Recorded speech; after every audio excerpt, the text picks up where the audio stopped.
Paper 105. Deity and Reality. To even high orders of universe intelligences, infinity is only partially comprehensible, and the finality of reality is only relatively understandable. The human mind, as it seeks to penetrate the eternity mystery of the origin and destiny of all that is called real, may helpfully approach the problem by conceiving eternity infinity as an almost limitless ellipse which is produced by one absolute cause, and which functions throughout this universal circle of endless diversification, ever seeking some absolute and infinite potential of destiny.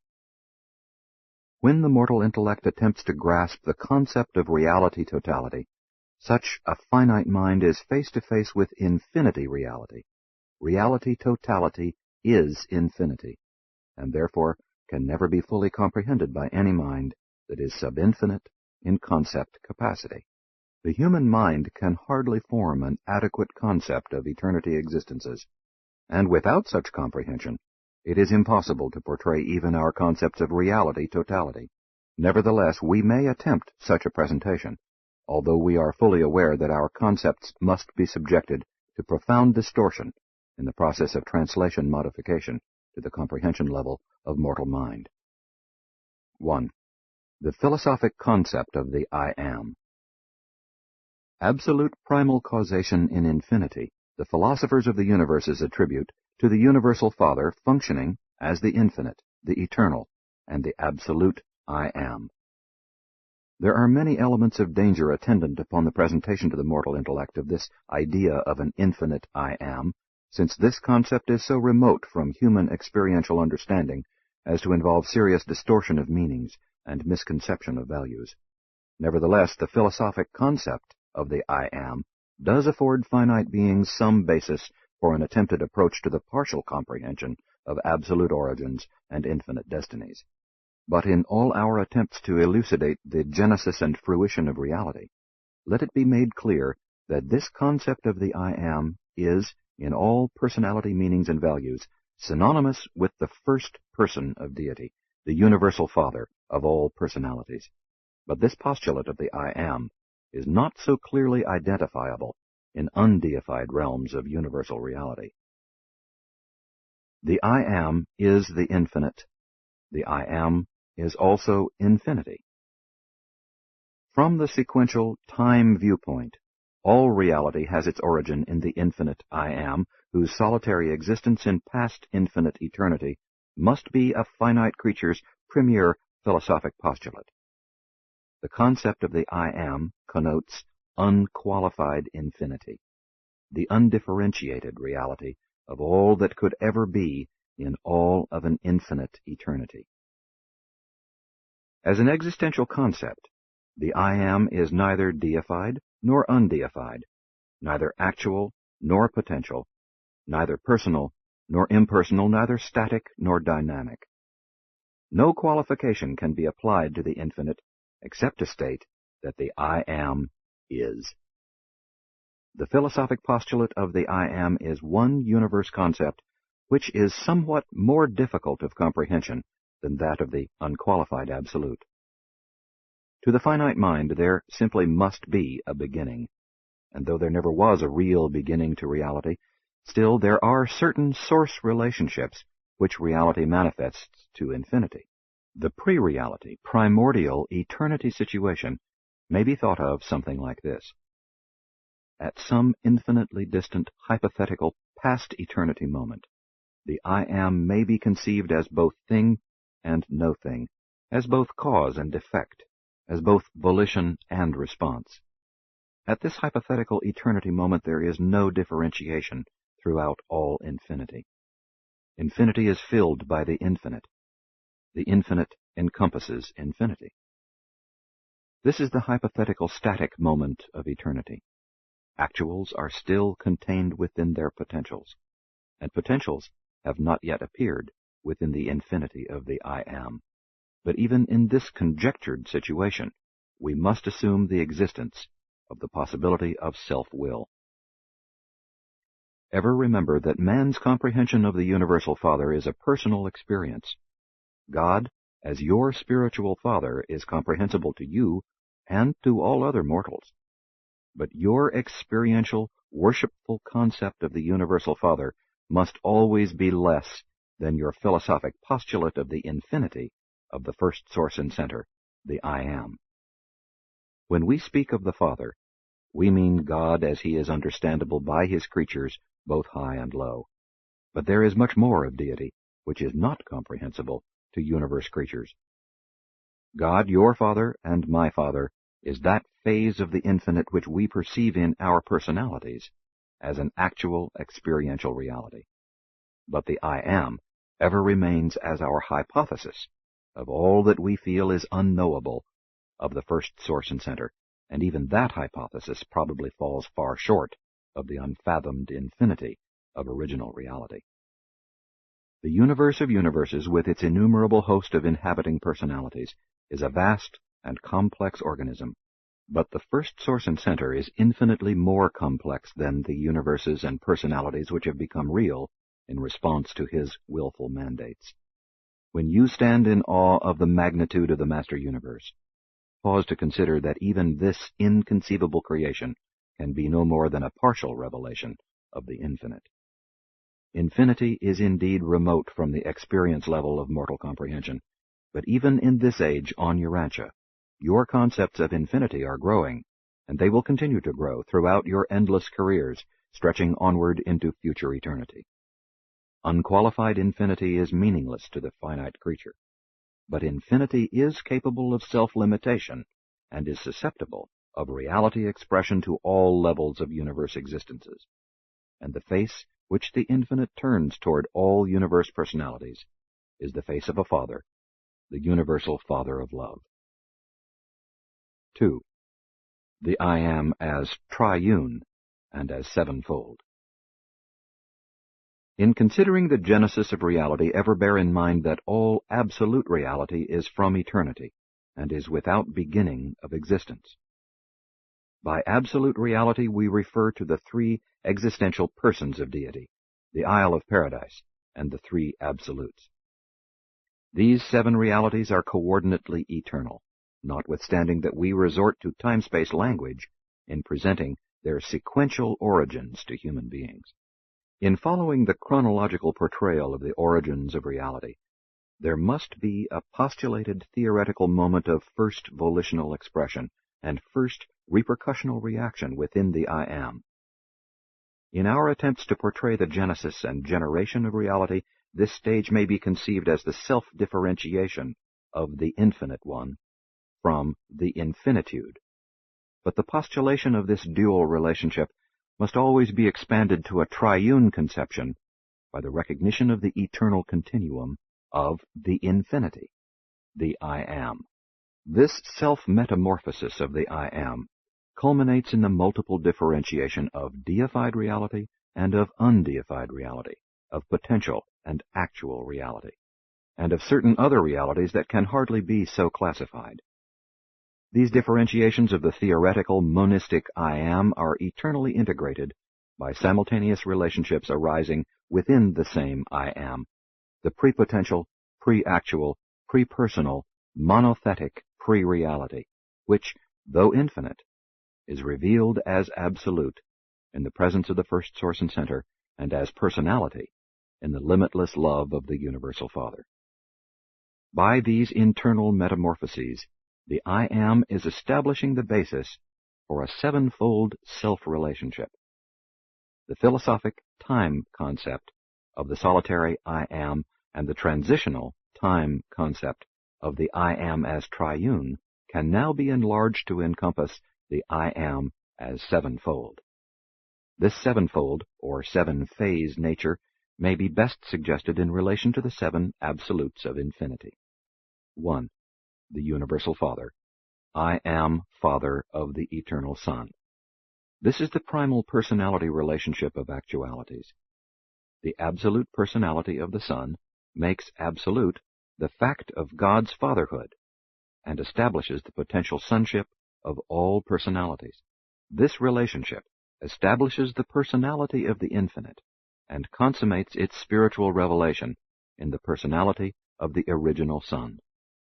This phase of the I Am is partially experienceable on spiritual levels, even by mortals, who, while yet in the flesh, may worship our Father. 2. The Universal Controller. I am cause of eternal paradise. This is the primal impersonal relationship of actualities, the original non-spiritual association.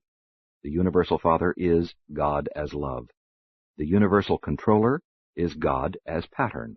This relationship establishes the potential of form, configuration, and determines the master pattern of impersonal and non-spiritual relationship, the master pattern from which all copies are made.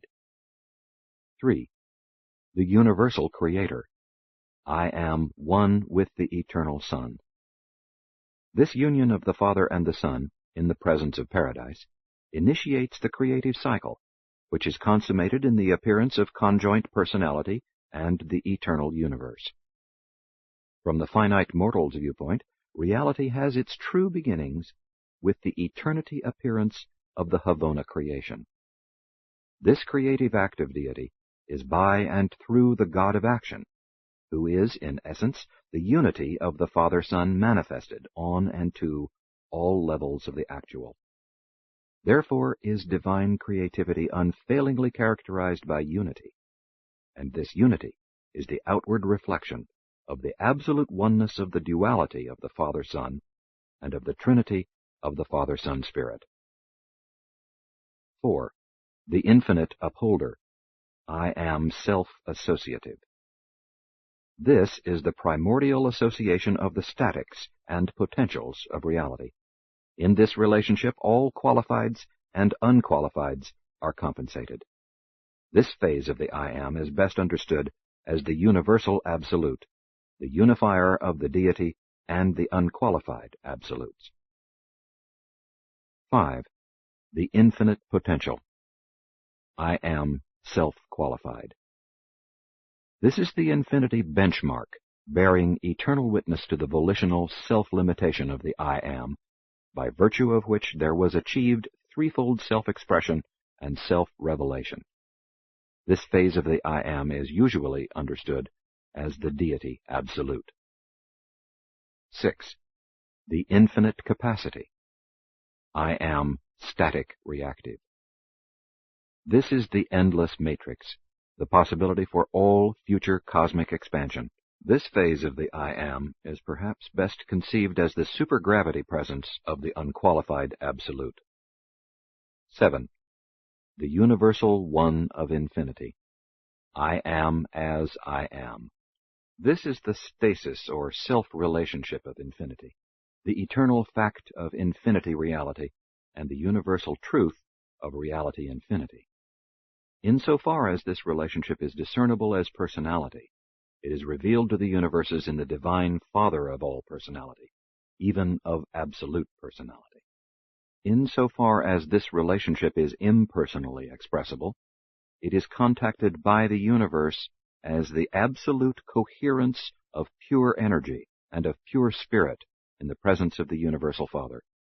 Insofar as this relationship is conceivable as an absolute, it is revealed in the primacy of the first source and center. In him we all live and move and have our being, from the creatures of space to the citizens of paradise. And this is just as true of the master universe as of the infinitesimal ultimaton, just as true of what is to be as of that which is and of what has been. 3. The Seven Absolutes of Infinity. The seven prime relationships within the I Am eternalize as the seven absolutes of infinity. But though we may portray reality origins and infinity differentiation by a sequential narrative, in fact, all seven absolutes are unqualifiedly and coordinately eternal. It may be necessary for mortal minds to conceive of their beginnings, but always should this conception be overshadowed by the realization that the seven absolutes had no beginning. They are eternal, and as such have always been. The seven absolutes are the premise of reality. They have been described in these papers as follows. 1. The first source and center. first person of deity and primal non-deity pattern, God, the universal Father, creator, controller, and upholder, universal love, eternal spirit, and infinite energy, potential of all potentials and source of all actuals, stability of all statics and dynamism of all change, source of pattern and father of persons. Collectively, all seven absolutes equivalate to infinity, but the universal Father himself actually is infinite. 2. The second source and center. Second person of deity, the eternal and original Son, the absolute personality realities of the I Am, and the basis for the revelation of I Am personality. No personality can hope to attain the universal Father except through his eternal Son. Neither can personality attain to spirit levels of existence apart from the action and aid of this absolute pattern for all personalities. In the second source and center, spirit is unqualified, while personality is absolute. 3. The paradise source and center. Second non-deity pattern, the eternal Isle of Paradise, the basis for the revelation of I Am force, and the foundation for the establishment of gravity control throughout the universes. Regarding all actualized, non-spiritual, impersonal, and non-volitional reality, Paradise is the absolute of patterns. Just as spirit energy is related to the universal Father through the absolute personality of the Mother Sun, so is all cosmic energy grasped in the gravity control of the first source and center through the absolute pattern of the Paradise Isle. Paradise is not in space. Space exists relative to Paradise, and the chronicity of motion is determined through Paradise relationship. The eternal Isle is absolutely at rest. All other organized and organizing energy is in eternal motion. In all space, only the presence of the unqualified absolute is quiescent, and the unqualified is coordinate with Paradise. Paradise exists at the focus of space. The unqualified pervades it, and all relative existence has its being within this domain. 4. The third source and center. Third person of deity, the conjoint actor. Infinite integrator of Paradise cosmic energies with the spirit energies of the eternal Son. Perfect coordinator of the motives of will and the mechanics of force. Unifier of all actual and actualizing reality. Through the ministrations of his manifold children, the Infinite Spirit reveals the mercy of the Eternal Son, while at the same time functioning as the infinite manipulator, forever weaving the pattern of Paradise into the energies of space. This selfsame conjoint actor, this God of action, is the perfect expression of the limitless plans and purposes of the Father-Son, while functioning himself as the source of mind and the bestower of intellect upon the creatures of a far-flung cosmos. 5. The Deity Absolute. The causational, potentially personal possibilities of universal reality, the totality of all deity potential. The Deity Absolute is the purposive qualifier of the unqualified, absolute, and non-deity realities. The Deity Absolute is the qualifier of the absolute and the absolutizer of the qualified, the destiny inceptor. 6. The unqualified absolute. Static, reactive, and abeyant. The unrevealed cosmic infinity of the I Am. Totality of non-deified reality and finality of all non-personal potential. Space limits the function of the unqualified, but the presence of the unqualified is without limit, infinite. There is a concept periphery to the Master Universe, but the presence of the unqualified is limitless. Even eternity cannot exhaust the boundless quiescence of this non-deity absolute. 7. The Universal Absolute. Unifier of the deified and the undeified. Correlator of the absolute and the relative. The Universal Absolute, being static, potential, and associative, compensates the tension between the ever-existent and the uncompleted. The seven absolutes of infinity constitute the beginnings of reality. As mortal minds would regard it, the first source and center would appear to be antecedent to all absolutes, but such a postulate, however helpful, is invalidated by the eternity coexistence of the Son, the Spirit, the three absolutes, and the Paradise Isle. It is a truth that the absolutes are manifestations of the I Am, first source and center. It is a fact that these absolutes never had a beginning, but are coordinate eternals with the first source and center. The relationships of absolutes in eternity cannot always be presented without involving paradoxes in the language of time and in the concept patterns of space. But regardless of any confusion concerning the origin of the seven absolutes of infinity, it is both fact and truth that all reality is predicated upon their eternity existence and infinity relationships. 4. Unity, duality, and triunity. The universe philosophers postulate the eternity existence of the I Am as the primal source of all reality, and concomitant therewith, they postulate the self-segmentation of the I Am into the primary self-relationships, the seven phases of infinity. And simultaneous with this assumption is the third postulate, the eternity appearance of the seven absolutes of infinity, and the eternalization of the duality association of the seven phases of the I Am and these seven absolutes. The self-revelation of the I Am thus proceeds from static self, through self-segmentation and self-relationship, to absolute relationships, relationships with self-derived absolutes. Duality becomes thus existent in the eternal association of the seven absolutes of infinity with the sevenfold infinity of the self-segmented phases of the self-revealing I Am. These dual relationships, eternalizing to the universes as the seven absolutes, eternalize the basic foundations for all universe reality. It has been sometimes stated that unity begets duality, that duality begets triunity, and that triunity is the eternal ancestor of all things. There are indeed three great classes of primordial relationships, and they are: 1. Unity relationships. Relations existent within the I Am as the unity thereof is conceived as a threefold and then as a sevenfold self-differentiation. 2. Duality relationships. Relations existent between the I Am as sevenfold and the seven absolutes of infinity. 3. Triunity relationships. These are the functional associations of the seven absolutes of infinity.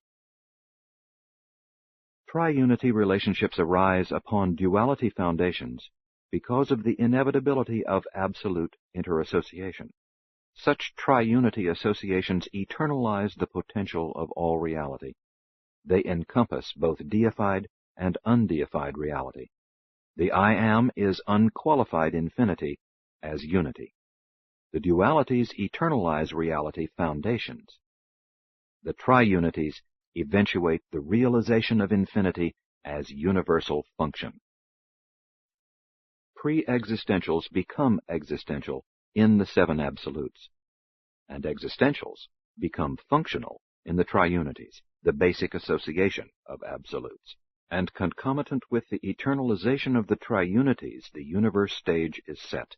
The potentials are existent, and the actuals are present, and the fullness of eternity witnesses the diversification of cosmic energy, the outspreading of paradise spirit, and the endowment of mind together with the bestowal of personality, by virtue of which all of these deity and paradise derivatives are unified in experience on the creature level and by other techniques on the supercreature level. 5. Promulgation of finite reality. Just as the original diversification of the I Am must be attributed to inherent and self-contained volition, so must the promulgation of finite reality be ascribed to the volitional acts of paradise deity and to the repercussional adjustments of the functional triunities. Prior to the deitization of the finite, it would appear that all reality diversification took place on absolute levels. But the volitional act promulgating finite reality connotes a qualification of absoluteness and implies the appearance of relativities. While we present this narrative as a sequence and portray the historic appearance of the finite as a direct derivative of the absolute, it should be borne in mind that Transcendentals both preceded and succeeded all that is finite. Transcendental ultimates are, in relation to the finite, both causal and consummational. Finite possibility is inherent in the infinite, but the transmutation of possibility to probability and inevitability must be attributed to the self-existent free will of the first source and center, activating all triunity associations. Only the infinity of the Father's will could ever have so qualified the absolute level of existence as to eventuate an ultimate or to create a finite. With the appearance of relative and qualified reality, there comes into being a new cycle of reality, the growth cycle, a majestic downsweep from the heights of infinity to the domain of the finite, forever swinging inward to paradise and deity, always seeking those high destinies commensurate with an infinity source. These inconceivable transactions mark the beginning of universe history, mark the coming into existence of time itself. To a creature, the beginning of the finite is the genesis of reality. As viewed by creature mind, there is no actuality conceivable prior to the finite. This newly appearing finite reality exists in two original phases. 1. Primary maximums, the supremely perfect reality, the Havona type of universe and creature. 2. Secondary maximums, the supremely perfected reality, the superuniverse type of creature and creation. These, then, are the two original manifestations, the constitutively perfect and the evolutionally perfected. The two are coordinate in eternity relationships, but within the limits of time, they are seemingly different. A time factor means growth to that which grows. Secondary finites grow. Hence, those that are growing must appear as incomplete in time. But these differences, which are so important this side of paradise, are non-existent in eternity. We speak of the perfect and the perfected as primary and secondary maximums, but there is still another type. Trinitizing and other relationships between the primaries and the secondaries result in the appearance of tertiary maximums, things, meanings, and values that are neither perfect nor perfected, yet are coordinate with both ancestral factors. 6. Repercussions of finite reality. The entire promulgation of finite existences represents a transference from potentials to actuals within the absolute associations of functional infinity. Of the many repercussions to creative actualization of the finite, there may be cited 1.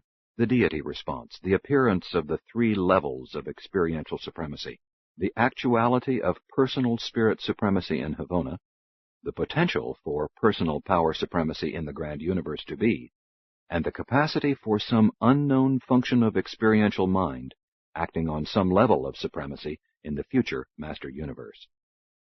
2. The universe response involved in activation of the architectural plans for the superuniverse space level, and this evolution is still progressing throughout the physical organization of the 7 superuniverses. 3. The creature repercussion to finite reality promulgation resulted in the appearance of perfect beings on the order of the eternal inhabitants of Havona, and of perfected evolutionary ascenders from the 7 superuniverses. But to attain perfection as an evolutionary, time-creative experience implies something other than perfection as a point of departure. Thus arises imperfection in the evolutionary creations, and this is the origin of potential evil. Misadaptation, disharmony, and conflict, all these things are inherent in evolutionary growth, from physical universes to personal creatures. 4. The divinity response to the imperfection inherent in the time lag of evolution is disclosed in the compensating presence of God the sevenfold, by whose activities that which is perfecting is integrated with both the perfect and the perfected. This time lag is inseparable from evolution, which is creativity in time. Because of it, as well as for other reasons, the almighty power of the Supreme is predicated on the divinity successes of God the sevenfold. This time lag makes possible creature participation in divine creation by permitting creature personalities to become partners with Deity in the attainment of maximum development. Even the material mind of the mortal creature thus becomes partner with the divine adjuster in the dualization of the immortal soul. God the sevenfold also provides techniques of compensation for the experiential limitations of inherent perfection, as well as compensating the pre-ascension limitations of imperfection. 7. Eventuation of Transcendentals. Transcendentals are sub-infinite and sub-absolute, but superfinite and supercreatural. Transcendentals eventuate as an integrating level correlating the supervalues of absolutes with the maximum values of finites. From the creature standpoint, that which is transcendental would appear to have eventuated as a consequence of the finite. From the eternity viewpoint, in anticipation of the finite, and there are those who have considered it as a pre-echo of the finite. That which is transcendental is not necessarily non-developmental, but it is super-evolutional in the finite sense. Neither is it non-experiential, but it is super-experience, as such is meaningful to creatures. Perhaps the best illustration of such a paradox is the central universe of perfection. It is hardly absolute, only the Paradise Isle is truly absolute in the materialized sense. Neither is it a finite evolutionary creation, as are the 7 super-universes. Havona is eternal, but not changeless in the sense of being a universe of non-growth. It is inhabited by creatures, Havona natives, who never were actually created, for they are eternally existent. Havona thus illustrates something which is not exactly finite, nor yet absolute. Havona further acts as a buffer between absolute paradise and finite creations, still further illustrating the function of transcendentals.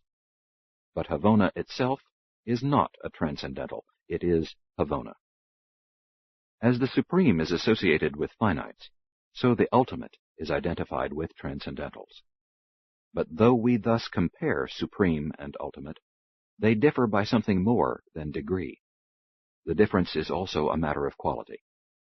The ultimate is something more than a super-supreme projected on the transcendental level. The ultimate is all of that, but more. The ultimate is an eventuation of new deity realities, the qualification of new phases of the theretofore unqualified. Among those realities which are associated with the transcendental level are the following. 1. The deity presence of the ultimate. 2. The concept of the master universe. 3. The architects of the master universe. 4. The 2 orders of paradise force organizers. 5. Certain modifications in space potency. 6. Certain values of spirit. 7. Certain meanings of mind. 8. Absonite qualities and realities. 9. Omnipotence, omniscience, and omnipresence. 10. Space.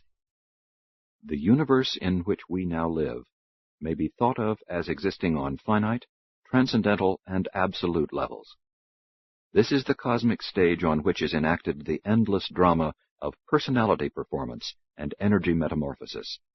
And all of these manifold realities are unified absolutely by the several triunities, functionally by the architects of the master universe, and relatively by the 7 master spirits, the sub-supreme coordinators of the divinity of God the sevenfold. God the sevenfold represents the personality and divinity revelation of the Universal Father to creatures of both maximum and sub-maximum status. But there are other sevenfold relationships of the first source and center which do not pertain to the manifestation of the divine spiritual ministry of the God who is Spirit. In the eternity of the past, The forces of the absolutes, the spirits of the deities, and the personalities of the gods stirred in response to the primordial self-will of self-existent self-will. In this universe age, we are all witnessing the stupendous repercussions of the far-flung cosmic panorama, of the sub-absolute manifestations, of the limitless potentials of all these realities.